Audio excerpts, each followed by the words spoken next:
រាជរដ្ឋាភិបាលកម្ពុជាទាមទារឲ្យមានការស៊ើបអង្កេតជាបន្ទាន់ក្នុងឧបទ្ទវហេតុហិង្សាដែលកងទ័ពថៃបានបាញ់ទាហានខ្មែរស្លាប់ម្នាក់នៅតំបន់មុំបី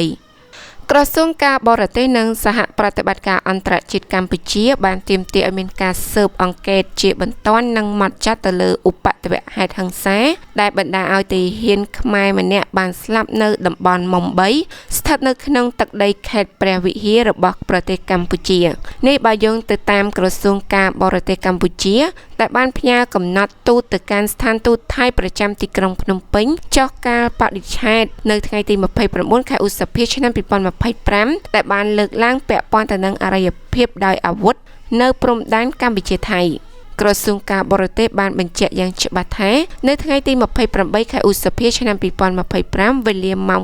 5:30 នាទីព្រឹកកងកម្លាំងថៃបានបើកការបាញ់ប្រហារដោយខុសច្បាប់ទៅលើលេនដ្ឋានមួយកន្លែងដែលស្ថិតនៅក្នុងភូមិតេជោមរកតឃុំមរកតស្រុកជាំខ្សានខេត្តព្រះវិហារនៃប្រទេសកម្ពុជាដែលបណ្ដាលឲ្យមានការស្លាប់ទាហានខ្មែរដោយអយុត្តិធម៌ម្នាក់កំណត់ទូតបានបញ្ជាក់ថារាជរដ្ឋាភិបាលកម្ពុជាទាមទារឲ្យមានការស៊ើបអង្កេតជាបន្ទាន់និងម៉ត់ចត់ទៅលើឧបទ្ទវហេតុហិង្សានេះហើយបុគ្គលដែលទទួលខុសត្រូវចំពោះអំពើដ៏សាហាវនិងខុសច្បាប់នេះត្រូវតែមកផ្តន្ទាទោសតាមច្បាប់រាជរដ្ឋាភិបាលកម្ពុជាសូមសម្ដែងការតវ៉ាយ៉ាងខ្លាំង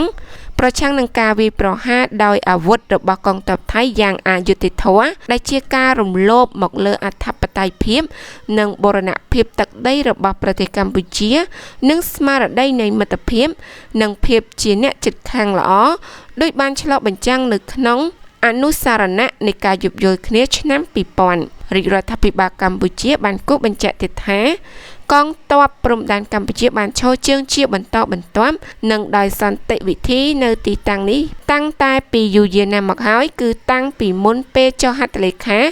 លើអនុសារណៈនៃការយោគយល់គ្នាស្ដីពីការវាស់វែងនិងការបោះបង្គោលព្រំដែនគោករវាងរដ្ឋាភិបាលនៃព្រះរាជាណាចក្រកម្ពុជានិងរដ្ឋាភិបាលនៃព្រះរាជាណាចក្រថៃកាលពីឆ្នាំ2000ទោះបីជាយ៉ាងណាក៏ដោយកម្ពុជានៅតែប្រកាន់ជំហរយ៉ាងម៉ឺងម៉ាត់ក្នុងការរក្សាការអត់ធ្មត់ជាអតិបរមា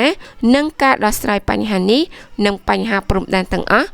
តាមរយៈមធ្យោបាយសន្តិភាពនិងការទូតដោយប្រើយន្តការដែលមានស្រាប់រួមមានគណៈកម្មាធិការចម្រុះស្ដីពីការបោះបង្គោលព្រំដែនគោកហៅកាត់ថា JBC និងគណៈកម្មការព្រំដែនទូទៅហៅកាត់ថា GBC នៅក្នុងគោលបំណងកសាងព្រំដែនសន្តិភាពកិច្ចសហប្រតិបត្តិការនិងមិត្តភាពជាមួយនឹងប្រទេសថៃនិងប្រទេសជិតខាងដែលឡែកនៅព្រឹកថ្ងៃទី2ខែមិថុនាឆ្នាំ2025នេះប្រមុខរាជរដ្ឋាភិបាលកម្ពុជាសម្ដេចធិបតីហ៊ុនម៉ាណែតលោកបានបញ្ជាក់សារជាថ្មីថាជុំវិញតំបន់ព្រំដែនទោះបីជាភាគីថៃមិនឯកភាពជាមួយនឹងកម្ពុជាក្នុងការយកបញ្ហានេះទៅកាន់តុលាការយុត្តិធម៌អន្តរជាតិ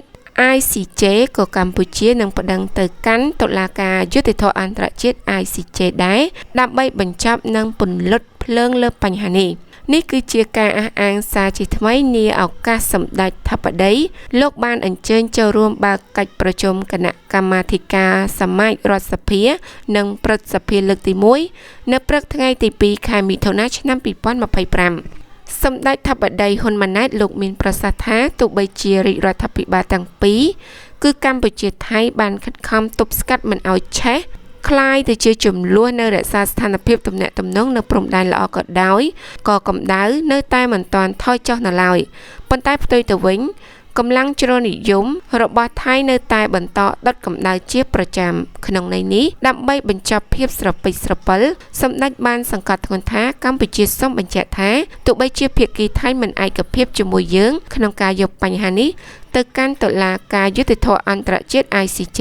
ក៏កម្ពុជានឹងប្តឹងទៅកាន់តុលាការយុត្តិធម៌អន្តរជាតិ ICJ លើបញ្ហានេះដើម្បីបញ្ចប់និងពន្លត់លើបញ្ហានេះតែម្ដងកុំឲ្យមានបញ្ហាស្រពេចស្រពិលគ្នាជាពិសេសគឺការធ្លាក់ចូលទៅក្នុងបំផុសរុញច្រានដោយក្រុមជ្រុលនិយមមួយក្តាប់តូចនៅក្នុងប្រទេសថៃនិងកម្ពុជា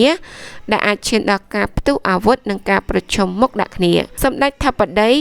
លោកសង្ឃឹមថាភាគីថៃនឹងឯកភាពជាមួយនឹងប្រទេសកម្ពុជាដើម្បីរួមគ្នាយកបញ្ហានេះទៅកាន់តុលាការអន្តរជាតិក្នុងស្មារតីសុចរិតភាពនិងស្មោះត្រង់ ជាមួយគ្នាទៅវិញទៅមកដើម្បីបញ្ចប់បញ្ហានេះកុំឲ្យคล้ายទៅជាបញ្ហាដែលឈានទៅដល់ការប្រឈមប្រដាប់អាវុធសាជាថ្មីរាជរដ្ឋាភិបាលកម្ពុជាលោកតែងតែព្យាយាមដោះស្រាយបញ្ហានេះប្រកបទៅដោយសន្តិវិធីផ្អែកទៅលើបច្ចេកទេសនិងច្បាប់អន្តរជាតិដើម្បីបង្កើនប្រសិទ្ធភាពក្នុងការដោះស្រាយបញ្ហាតំបន់រសើបនេះរាជរដ្ឋាភិបាលបានសម្រេចឲ្យគណៈកម្មការព្រំដែនចម្រុះកម្ពុជាហៅកាត់ថា JBC រៀបចំការប្រជុំជាបន្ទាន់ជាមួយនឹងភាគីថៃ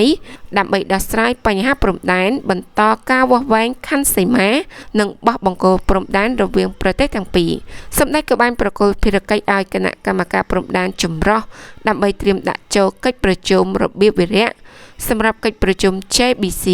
ពាក់ព័ន្ធទៅនឹងការយកបញ្ហាប្រាសាទតាមាន់ធំប្រាសាទតាមាន់តូចប្រាសាទតាក្របី